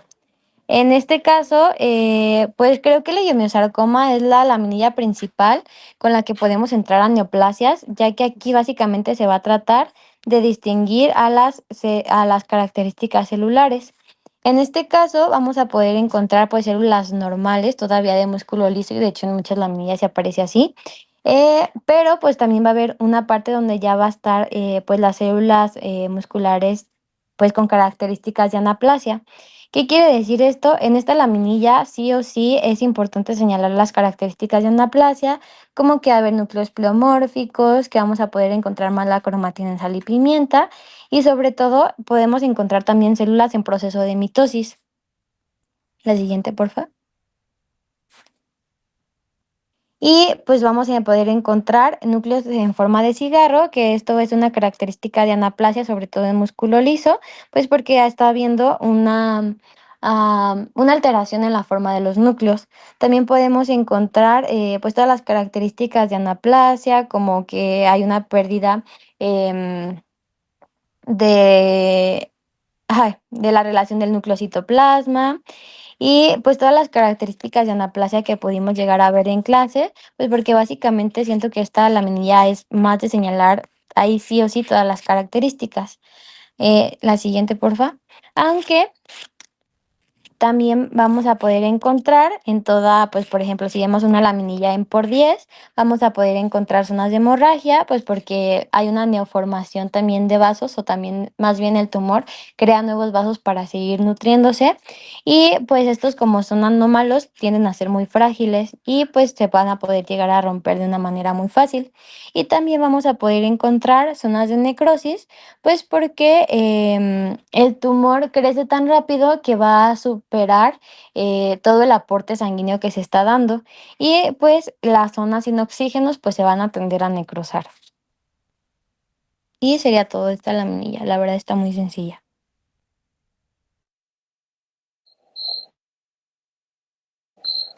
Osteosarcoma ya es la penúltima laminilla y es una pieza macro. Esta, nomás tengo esta diapositiva, pero sí es importante que revisen diferentes aspectos puntuales que son hallazgos de osteosarcoma. Como tal, osteosarcoma es el tumor maligno primario más común del hueso. Entonces, pues prácticamente tiene una presentación bimodal en menores de 20 años y en mayores de 60. Sin embargo, algo característico es que va a afectar a los huesos largos. Por lo tanto, pues uno de los huesos más afectados va a ser el fémur. Y prácticamente, pues los síntomas que van a tener va a ser dolor, crecimiento de masa y prácticamente compresión de la masa. Esto debido a que la masa va a ser muy infiltrante. Tenemos intramedulares y corticales. Los más comunes van a ser intramedulares. Eso quiere decir que van a crecer dentro del hueso y que cuando nos den síntomas ya van a estar afuera. Es decir, ya van a estar muy grandes. Y prácticamente los hallazgos que mencionamos en este tipo de cáncer son radiológicos. Es decir, las características, para empezar, es una neoplasia maligna, porque hay hemorragia, porque está mal delimitada, porque hay crecimiento rápido, pero los hallazgos vamos a decirlos en radiología. El primero va a ser la imagen en rayos de sol. Si se fijan en esta imagen, el tumor, que es todo esto, está creciendo hacia afuera. Y la imagen de rayos de sol es algo similar a lo que se ve esta imagen amarilla, la cual representa el periósteo. El periósteo es la capa que cubre el hueso. Conforme va creciendo el tumor estira el periósteo, no lo atraviesa, lo va estirando, y al momento que lo va estirando, el periósteo se va endureciendo. Vuelve a crecer más y se vuelve a endurecer más. Entonces, esas líneas que quedan marcadas en la radiografía se ven como rayos de sol. Y otro hallazgo importante va a ser el triángulo de Coleman, el cual está formado prácticamente pues, por la misma masa que está aquí en medio, que forma el vértice principal, y la base que se forma con el hueso. Ese sería el triángulo de Coleman. Aquí no está señalado, pero pues ustedes se lo pueden imaginar. El vértice de aquí arriba, otro vértice y otro vértice acá, que es un triángulo, que es tal cual por la misma masa que está empujando el periósteo. Otra cosa importante es que vamos a tener necrosis. Esto es importante mencionarlo porque es una de las patologías en las cuales, ¿por qué hay necrosis? Si supone que una neoplasia crea sus propios vasos. Es decir, si es angiogénesis, ¿cómo es que va a haber necrosis? Hay necrosis porque crece mucho más rápido de lo que se nutre. Entonces, eso quiere decir que va a haber tejido que está creciendo rápidamente y se muere también rápidamente. Entonces, va a haber zonas de necrosis y prácticamente tenemos algunas variantes, como es la telangiectasia, que va a ser la más grave de todas. Pero para fines de su examen, con que queden con imagen en rayos de sol, el triángulo de Coleman y pues prácticamente con las áreas de necrosis. Hay otro hallazgo que se llama en forma de cebolla, pero ese es otro de un sarcoma que se llama sarcoma de Ewing, que también es un osteosarcoma, pero no entra en este caso. Es característico del sarcoma de Ewing. Pero con esto sería suficiente por esta laminilla. Y ya por último, la última pieza macro que vamos a ver en todo el repaso y de hecho la última práctica, pues es melanoma. El melanoma, si lo recordamos, es un cáncer maligno que va a estar derivado de los melanocitos, que son pues prácticamente las células que producen melanina en nuestra piel. Pues tiende a ser bastante agresivo, va a tener una capacidad de invadir y de infiltrar y de hacer metástasis de una manera temprana y sobre todo de metástasis lejanas. En este caso, siento que puede ser una de las piezas macros más preguntables, no por la dificultad, sino porque con el A, B, C, D, E y a veces F, porque unos sí aceptan el F, otros no, pues puede tener como bastante descripción. Entonces, pues con recordar esa regla del A, B, C, D, E y a veces hasta el F lo podemos incluir, de pues señalar en nuestras laminillas, bueno, en nuestro examen, por así decirlo, y pues vamos a tener la A, que es de asimetría, que es sobre todo que pues la afectación en la piel tiene que verse asimétrica, el B, que tiene que tener bordes irregulares, el C, que tiene que tener color heterogéneo, o sea, tener dos coloraciones o más, el diámetro, que debe de ser mayor a 6 milímetros, La evolución tiene que ver con que la evolución pues sea bastante rápida o que tenga un tiempo muy corto de aparición y que sea de crecimiento rápido. Y la F, que yo lo conocía más como feo, literal, o que también se pueda ver firme. Entonces, si tenemos estas 6 características o 5 características, dependiendo cómo lo quieran usar, pues podemos decir que tenemos un diagnóstico de un melanoma y sobre todo estas son las 6 características que debemos de señalar más. Por ejemplo, una pieza que presenta una mancha, que es un presunto melanoma, que es asimétrico, que tiene bordes irregulares, que tiene una coloración heterogénea, que se puede ver que mide más de 6 milímetros y que el paciente refiere que ha tenido una evolución rápida. Obviamente lo de la evolución no lo podemos poner si no viene en un caso clínico o si no viene especificado, pero pues sí podemos poner que se ve de un aspecto feo o de un aspecto firme. A lo mejor lo del firme no lo podemos intuir tanto, pero pues sí podemos decir que se ve feíto. Y pues esto sería todo por nuestro repaso del día de hoy. Les agradezco mucho a todos por habernos escuchado estas 2 horitas y pues muchas gracias.